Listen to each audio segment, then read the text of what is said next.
So y'all, Taylor Swift might be entering her petty pop star era because fans are convinced she just threw the coolest shade at Travis Kelce's ex, Kayla Nicole, in her new album, The Life of a Showgirl. And the wildest part, Kayla wasted no time clapping back. Here's what happened. Taylor takes a lot of shots at different people in this album. For a love album, she takes a lot of hits. And in Opalite, she's taken a shot at Kayla Nicole?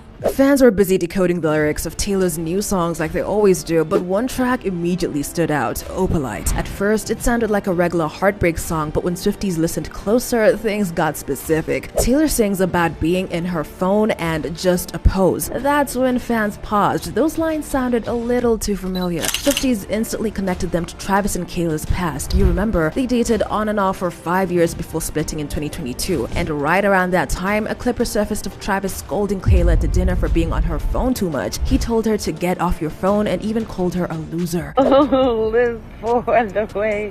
Loser!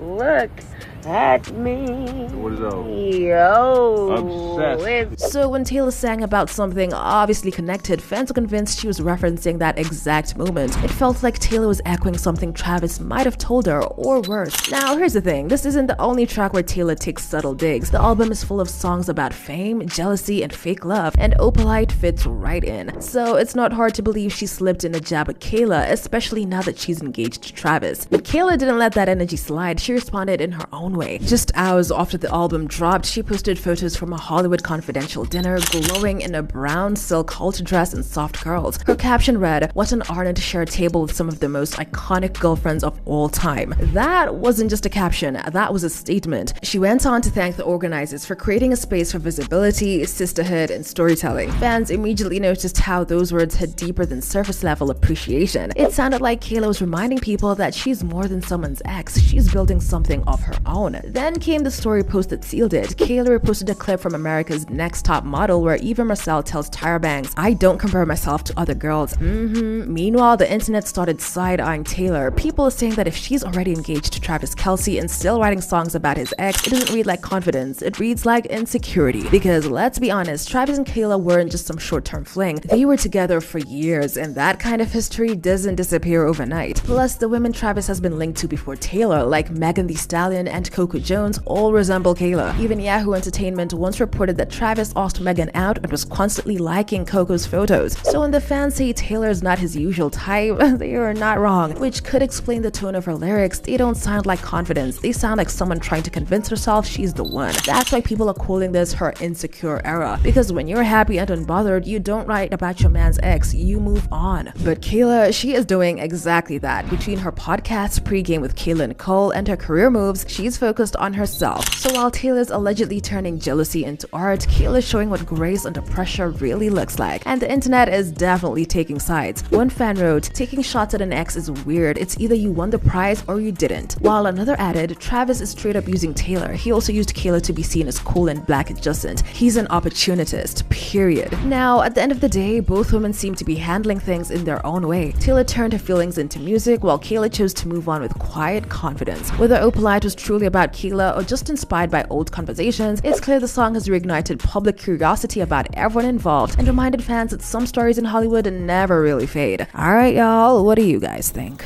This is an open murder investigation. Is you doing coming and know y'all implicated in it? You snitching, you dropping names?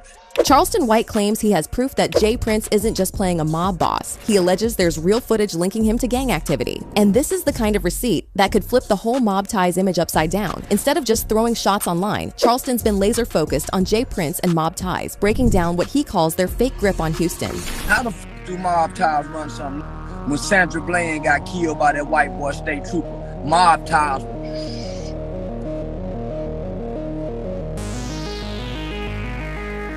Every time the police kill it, here go mob ties. He's tearing down the so-called check-in culture, saying flat out that Jay Prince doesn't run Houston. And I'll be in Houston on the 17th. I ain't never needed none of you protection. That's what the law is for. 911, I'm scared. I need help, Mr. Police.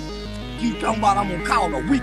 So here's where it gets dark. Charleston swears J. Prince has the Houston police on his payroll, even pointing to the wild claim that he got full, unredacted access to Takeoff's murder files. And instead of painting J. Prince like a mob boss, Charleston calls him a snitch hiding behind a fake gangster image. So if mob ties so bad, why Jay Prince online snitching on everybody? He even dragged J. Prince Jr. personally, clowning him for never having a real one-on-one fight and saying the whole Mob Ties brand is smoke and mirrors. I ain't heard none of you cowboy motherfuckers say drop the location. Mob Ties, GDs, BDs. None of that shit. None of that shit. But that's not all. Charleston didn't just stop at words, he went live, threatening war, saying he rides around strapped with 50 guns and a bulletproof vest, daring J. Prince to try him. Full of goddamn guns, ready to go to war with any one of you mother. I got over 50 mother guns in there. I go to war with any of you hoe ass. Bulletproof vests and everything. Don't give a about none of you. He even openly mocked the idea that rappers have to check in with Mob Ties to be safe. Make Taylor Swift check in. Make Khloe Kardashian check in. What's the white boy name on The Voice? Make every motherfucking check in. That's the kind of accusation that doesn't just stir drama, it drags the whole city of Houston into the conversation. Now, here's where the story takes a turn. While Charleston is blasting J. Prince and Mob Ties, he's also clowning another big name, Boosie. The timing couldn't be worse for Boosie because he just accepted a plea deal in his federal gun case, and Charleston was celebrating like it was New Year's Eve. He literally went live laughing. Boosie going to jail! I knew they were gonna get him! Well, I was mad. I'm not bullshitting. I was mad.